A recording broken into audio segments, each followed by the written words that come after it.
Let's get on with the first story. I don't serve coffee and you're paying for the laptop. Obligatory disclaimers on mobile, non-English speaker didn't happen in the US. This happened back in 2013. The Nursing Council in my country organizes an annual 3-day convention in order to keep us updated to new developments about our profession.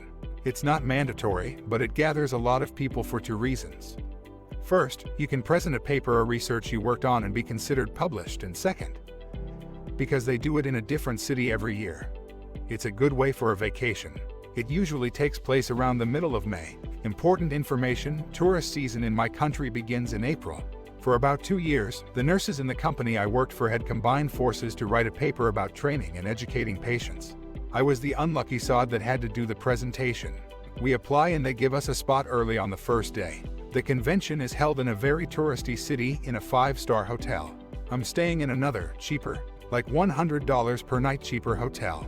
I go in wearing my dark blue business suit and tie and carrying my laptop. I do the presentation, everything goes well, and afterward, I find a classmate of mine from nursing school and decided to grab a coffee. Because she wants to catch a presentation later on, we decided to not leave the hotel and go to the patio where they had a cafe. We're on the patio, catching up and enjoying our coffee and the sun and generally having a good time. The patio was almost full at that point, mostly with student nurses and people from the convention. The CAFE staff is busy with all the people there. At some point, my friend excuses herself to visit the bathroom, and I check my phone.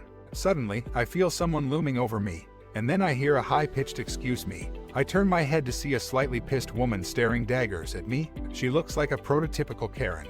The haircut, the expensive clothes that look cheap, and the attitude. Karen, me and my friends are waiting for someone to take our order for 5 minutes.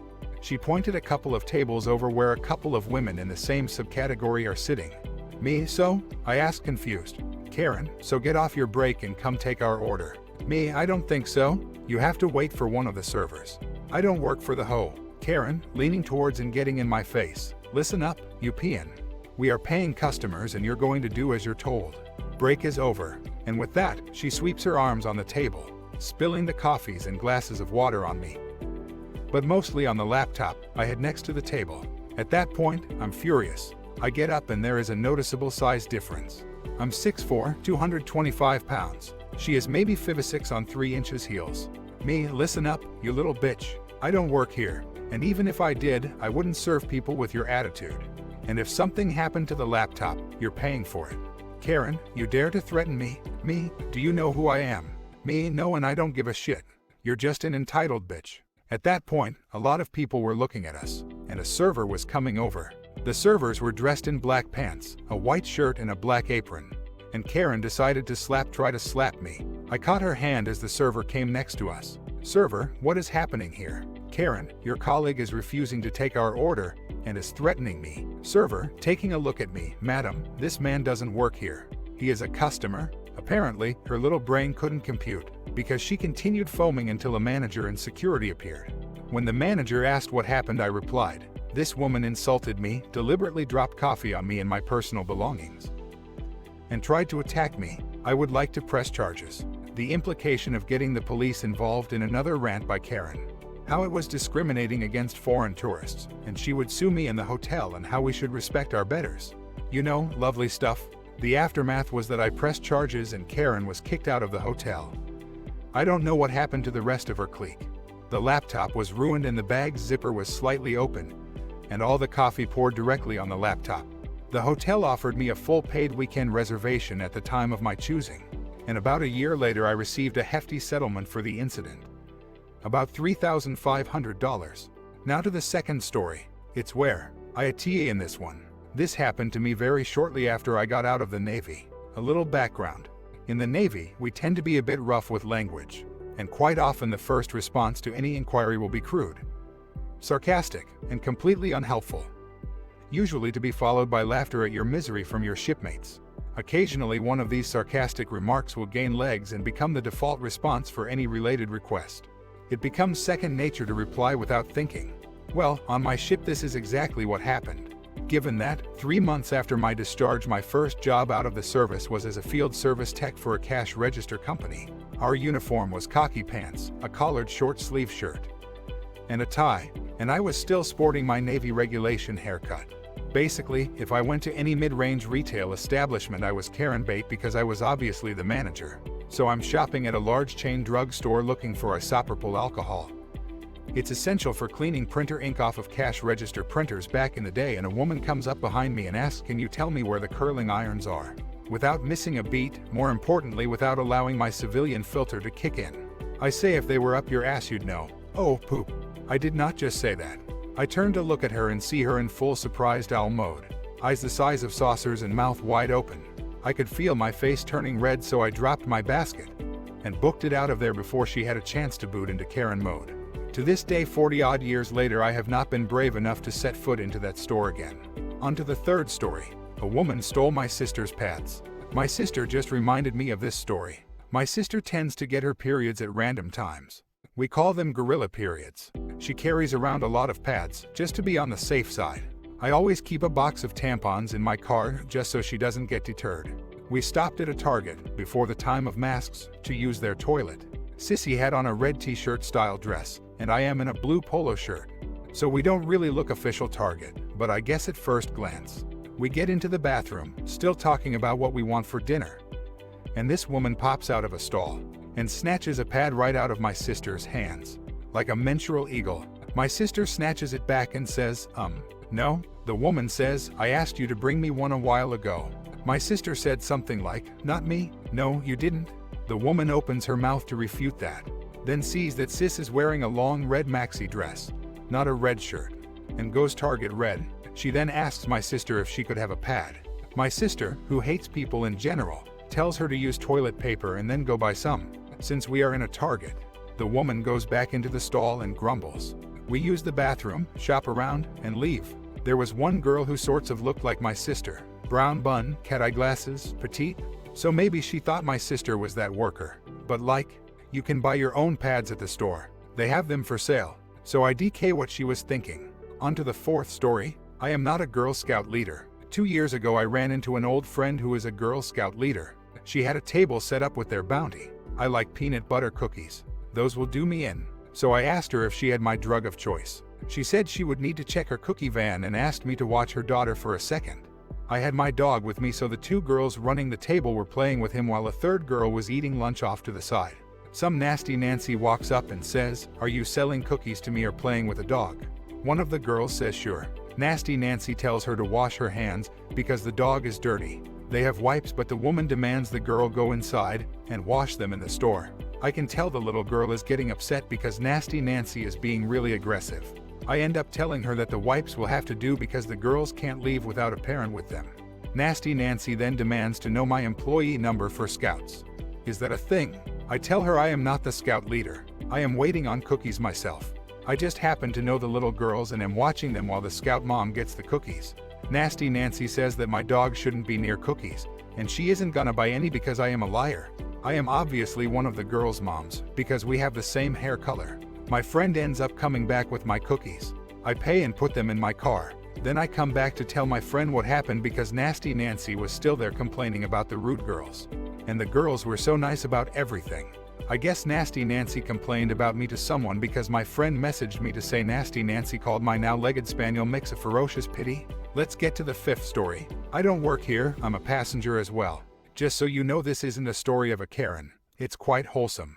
In 2016 I went on a cruise with 3 friends. We were all 20, which made us stick out. The cruise line we chose is designed for older people and families. So being very young and not having parents with us was very noticeable.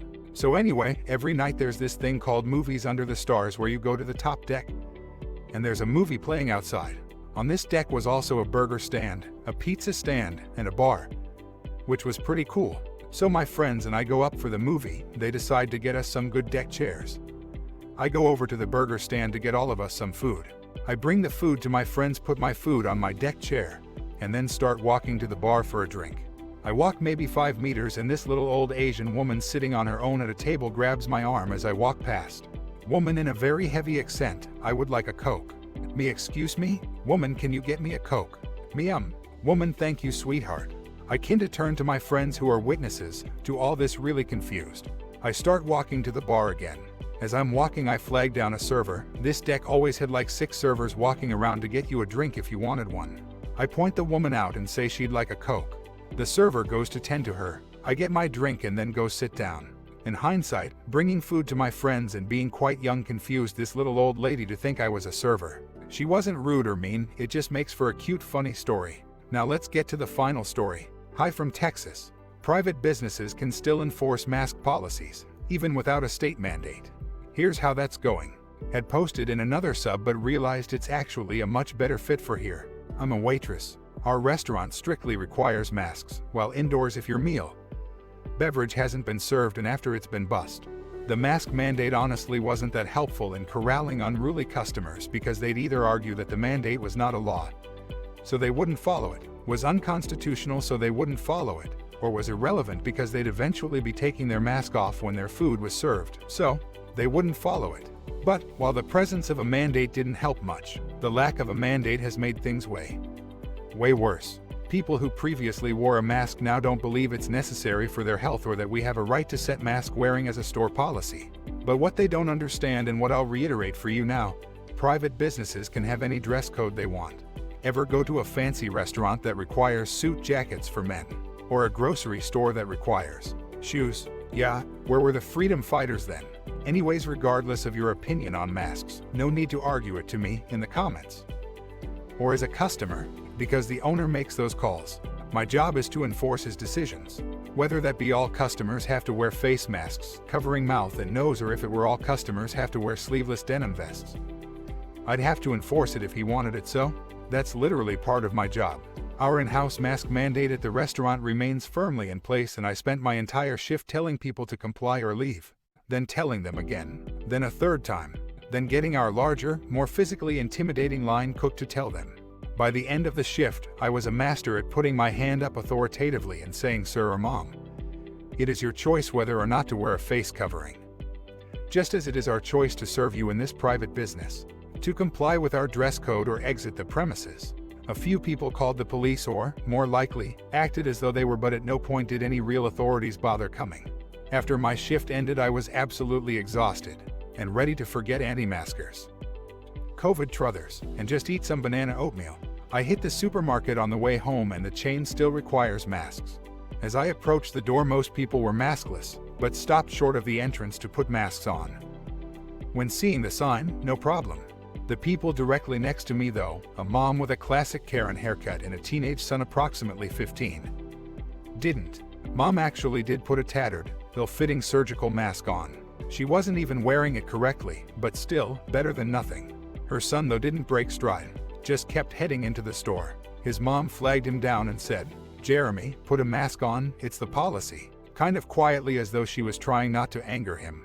He said, "I thought we didn't have to do that bullshit anymore. I saw it in the news." His mom explained that businesses could still require a mask even if the state no longer did.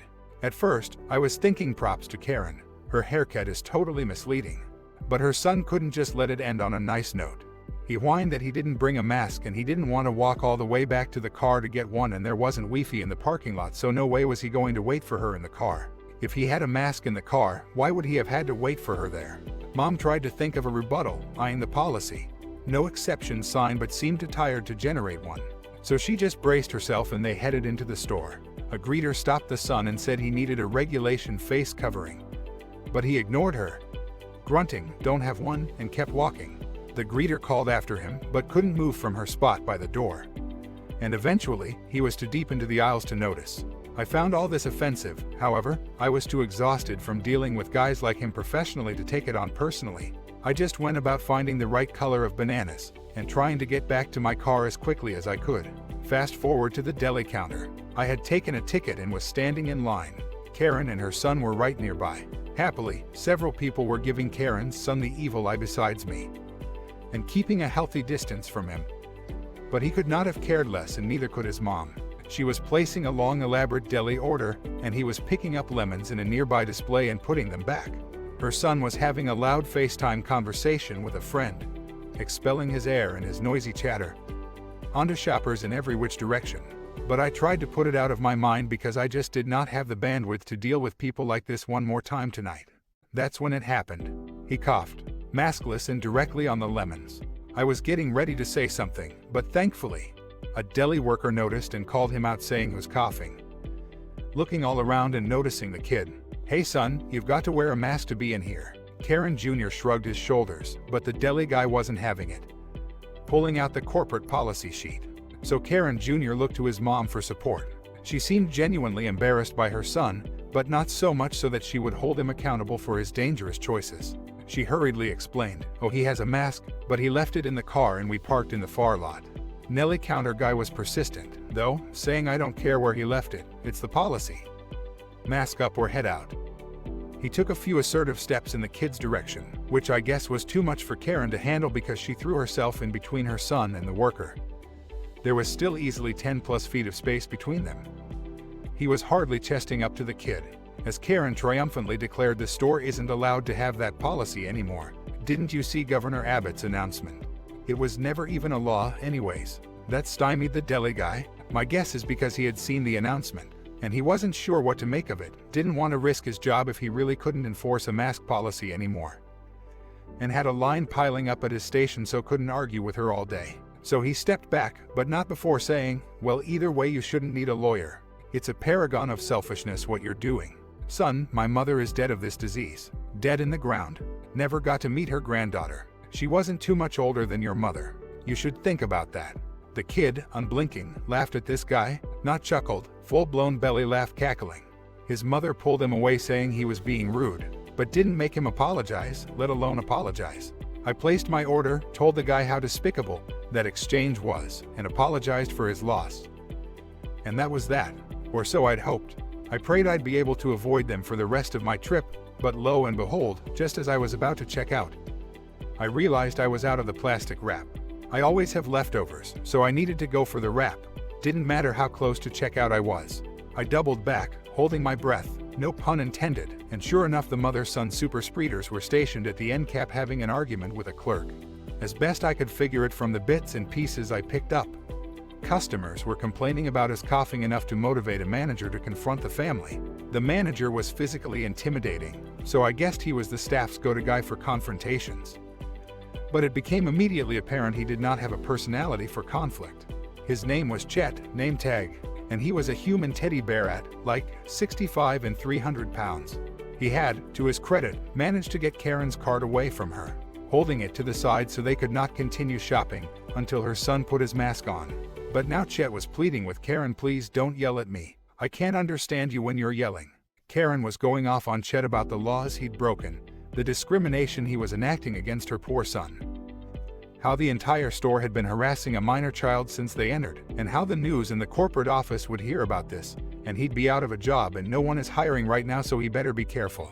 Chet seemed genuinely surprised as he tried, and failed, to communicate to Karen gentle reassurance of "I am trying to help you. Actually, Mom, I don't want to harass anyone, I want to work this out. The situation at hand, though, is that you cannot continue to shop until your son conforms to our corporate masking policy for the well-being of the communities we serve. All right, help me help you." Meanwhile, as Karen was preaching, well, screeching the innocence of Karen Jr., her son was actively berating her, telling her she was embarrassed and ineffective, and she was so stupid for wasting time arguing with these people. And he wanted to just ignore them and keep shopping. He was a toothpick and Chet was a redwood, so I don't know in what universe he thought he'd ignore the situation and continue about his business. But, oh well. Anyways, at this stage, I realized it was disrespectful to just be a voyeur to the spectacle. I would either have to speak up or move on with my shopping. Maybe this was the straw that broke my back after the day I'd had at work. Maybe I was just on autopilot. Or maybe I felt sympathy for Chet, probably a mix of all three, but my mask-enforcing persona roared to life. Luckily, I was also still wearing my work clothes, including my name tag. Or this might not have worked. I stormed over with my most authoritative manager, of the manager swagger, and said, excuse me, you're creating a disturbance.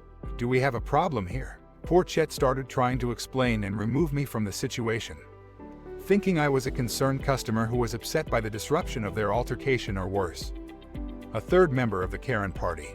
But I just fell into my script, which I had down cold at this point, reciting, "Sir, Mom, you have a choice as to whether or not you'd like to wear a mask. And as a private business, we have a choice as to the dress code we'd like to set for our customers. You have two options as to how we can proceed from here." Karen just kept talking over me while her son bitched at her to stop engaging with us and keep shopping. Including this gem of a line, they're literally lower than rent-a-cops. They are the stacking people. Just ignore them. So I went into the face to script. Alright, you have made the choice not to partake in our services. And we have, in turn, made the choice not to serve you. Please leave now or you will be escorted out. If you leave of your own volition, you'll be welcomed back if dressed appropriately. If escorted out, a permanent ban will be issued. Please note we have a clear view of your face on our CCTV to reference, as you are not currently wearing a mask. That nearly made Karen Jr.'s head explode. He started shouting obscenities at us, and I just flatly stated, "My colleague is contacting security." Getting edgier as he escalated, because of I made the assumption the store had security, but it was dawning on me that I had no clue whether or not they did. And Karen Jr. was physically larger than me, so I thought back to the stories of store workers being attacked, even killed, by anti-maskers for enforcing these policies.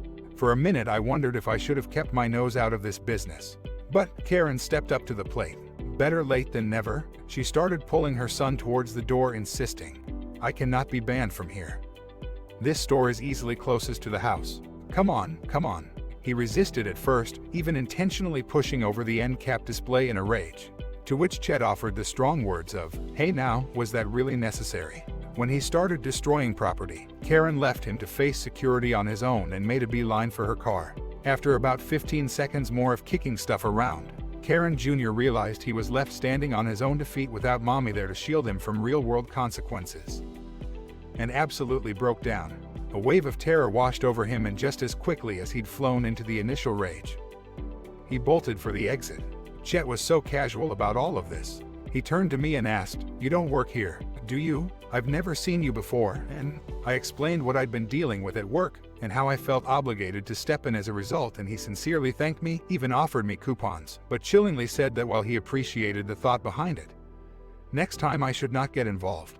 He warned that some of the anti-maskers had been wholly unstable, hitting or spitting at employees, and they did have a usual security guard, but he was out that day because of an injury an anti-masked inflicted on him at another job site.